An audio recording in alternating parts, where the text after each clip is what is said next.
सर्वमंगलमांगल्ये शिवे सर्वार्थसाधिके शरण्ये त्र्यंबके गौरी नारायणी नमोस्तुते।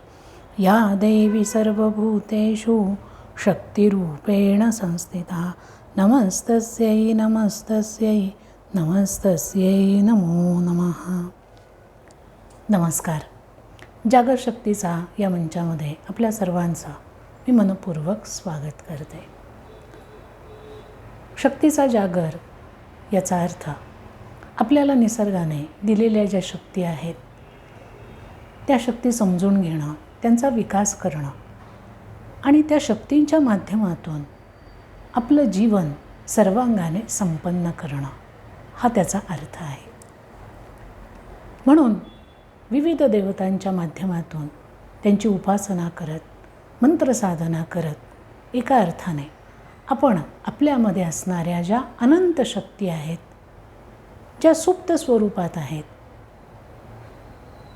ज्या झोपलेल्या स्वरूपात आहेत, त्यांना जागृत करण्याचा प्रयत्न करत असतो. त्यामुळे आत्तापर्यंत आपल्यामध्ये असणाऱ्या प्राणशक्ती, शरीरशक्ती, मनशक्ती यांचा जसा आपण विचार केला तसं जी बुद्धीची शक्ती आहे, जिला विचारशक्ती, प्रज्ञाशक्ती असं म्हटलं जातं, तिचाही जागर आपण आज करणार आहोत. बुद्धीची शक्ती ही माणसाला मिळालेली अनमोल अशी भेट आहे. इतर प्राण्यांच्या मानाने माणसाची बुद्धिमत्ता ही अत्यंत व्यापक आणि प्रगल्भ स्वरूपाची आहे असं म्हटलं जातं. इतर प्राण्यांमध्ये त्यांचं जीवन जगण्यापुरता प्राथमिक स्वरूपामध्ये त्यांच्या बुद्धीचा विकास होत जातो आणि माणूस मात्र केवळ आपल्या जीवनाच्या विकासापुरता बुद्धीचा विचार करत नाही, तर आपल्याबरोबरच आपला समाज, आपला देश, आपलं राष्ट्र आणि संपूर्ण विश्वाच्या हिताचा विचार त्याची बुद्धी करू शकते. एवढंच नाही तर माणूस आपल्यामध्ये असणारे दुर्गुण, दोष, विकार यांच्यावरती देखील या विचारांच्या माध्यमातूनच मात करू शकतो आणि स्वतःला माणूस म्हणून सिद्ध करू शकतो. माणूस हा मनाने म्हणजेच भावनेने आणि व्यवहाराने म्हणजेच बुद्धीने विचार करणारा प्राणी आहे. केवळ भावनेच्या आहारी जाऊन विचार करणं, निर्णय करणं हे काही लोकांमध्ये आपल्याला पाहायला मिळतं. तर व्यवहार आणि भावना या दोघींचा उत्तम संतुलन ठेवत आपलं जीवन फुलवणारी माणसंही आपण पाहत असतो.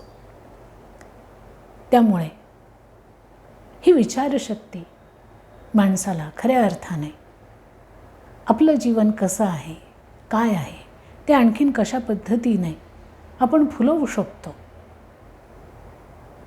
या जीवनामध्ये आणखीन चांगली तत्त्व कशी आपण रुजवू शकतो, आपल्याबरोबरच इतरांचाही विकास कसा करू शकतो, हे सगळं सांगणारी ही जी शक्ती आहे तिलाच विचारशक्ती असं म्हणतात. माणसाला ही विचारशक्ती अगदी लहानपणापासूनच प्राप्त झालेली असते. जीवनभर माणूस कुठल्या ना कुठल्या गोष्टींचा विचार करतच असतो. कधी स्वतःच्या जीवनाचा विचार करतो, कधी इतरांच्या जीवनाचा विचार करतो, आजूबाजूला घडणाऱ्या परिस्थितीचा विचार करतो, आजूबाजूला जगतामध्ये चाललेल्या सूक्ष्म अतिसूक्ष्म अशा गोष्टींचाही माणूस विचार करतो. आणि म्हणूनच प्रत्येक क्षेत्रामध्ये जी काही उंची माणसाने गाठली आहे ती त्याच्या या बुद्धी नावाच्या शक्तीमुळेच. ही बुद्धी कुठे आहे तर माणसाच्या मेंदूमध्ये काम करणारी ही शक्ती आहे.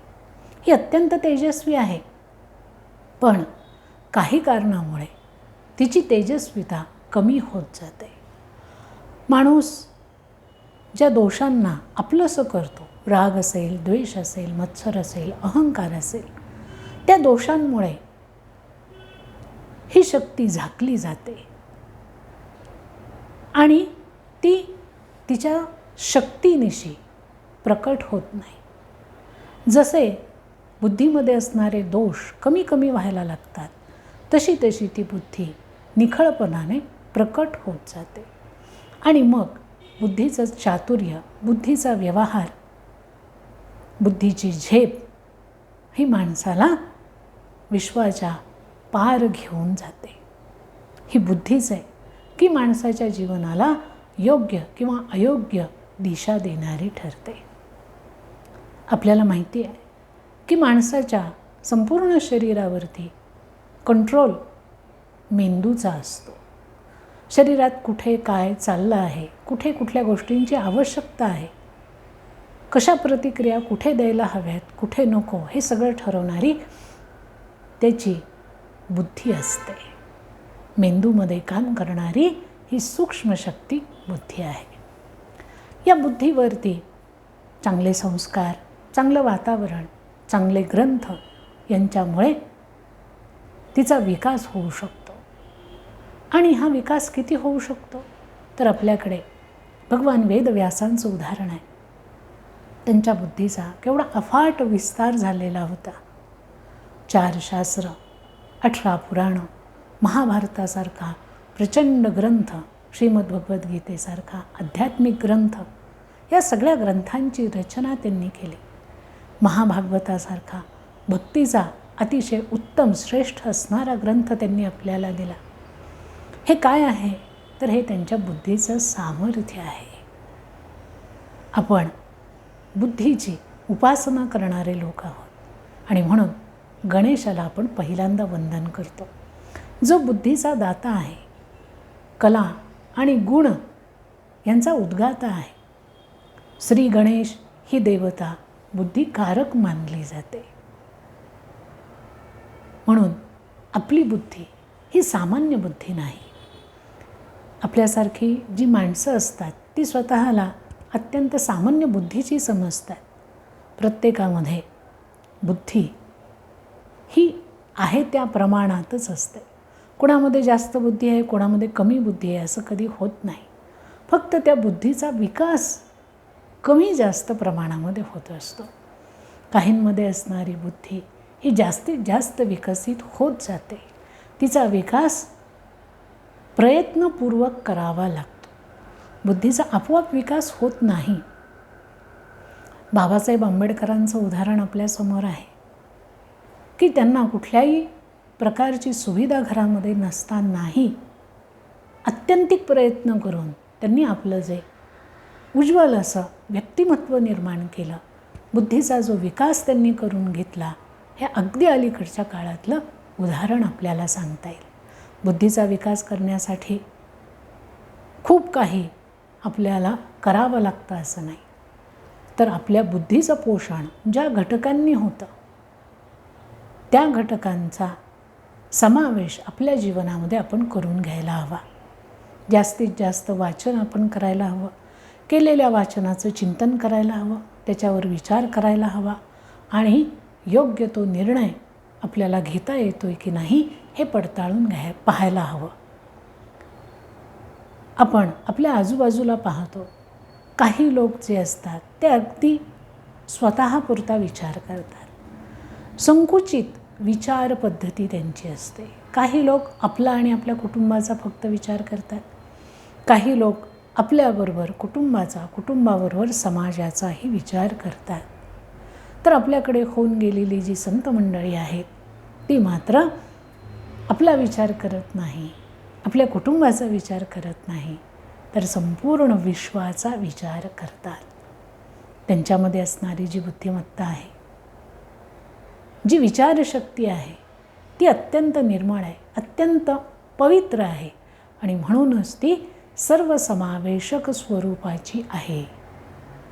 ज्या बुद्धीमध्ये संपूर्ण विश्व धारण करण्याची क्षमता आहे, इतका विकास हा आपल्या प्रत्येकाच्या बुद्धीचा होऊ शकतो. त्याच्यासाठी थोडीशी मेहनत, थोडासा अभ्यास करणं आवश्यक आहे.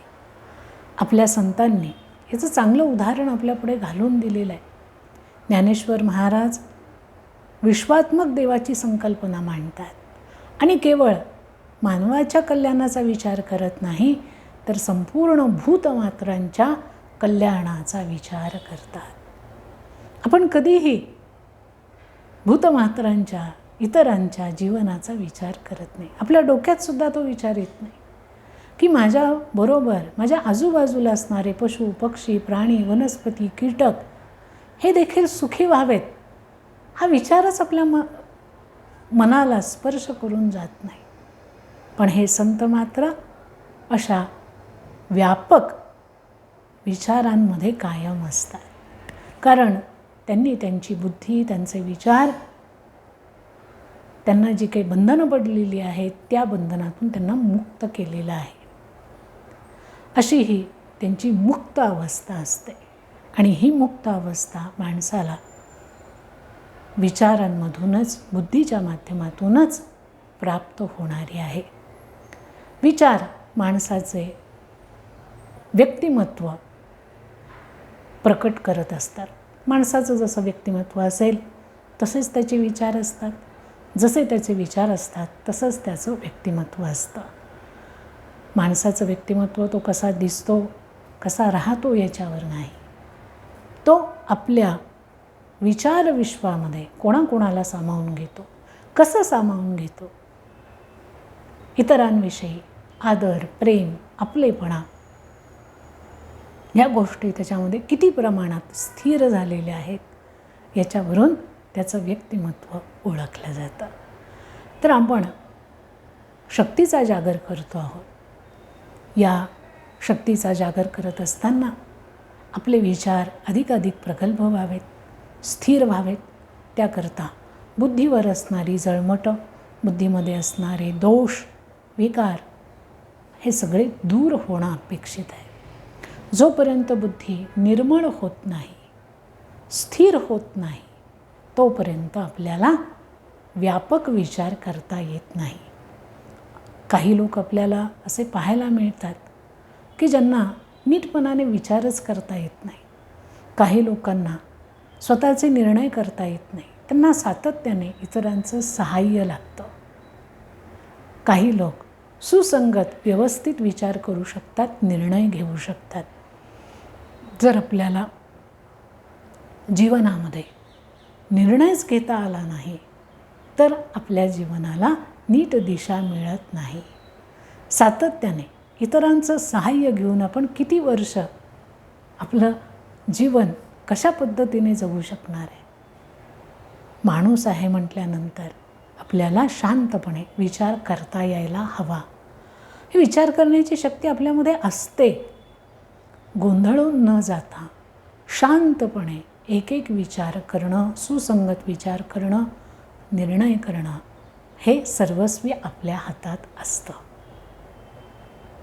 आजूबाजूचा, परिस्थितीचा, आपल्या कुटुंबामध्ये असणाऱ्या माणसांचा आणि आपण जे काही विचार करतो, निर्णय घेतो त्याचा कोणावरती काय परिणाम होऊ शकतो हेही आपण पाहायला हवं. तर विचार शक्ती, बुद्धीची शक्ती, प्रज्ञाशक्ती ही आपणच आपली डेव्हलप करू शकतो.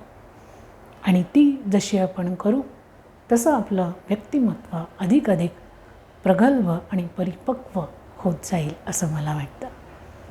आज आपण या शक्तीचा परिचय करून घेतलेला आहे.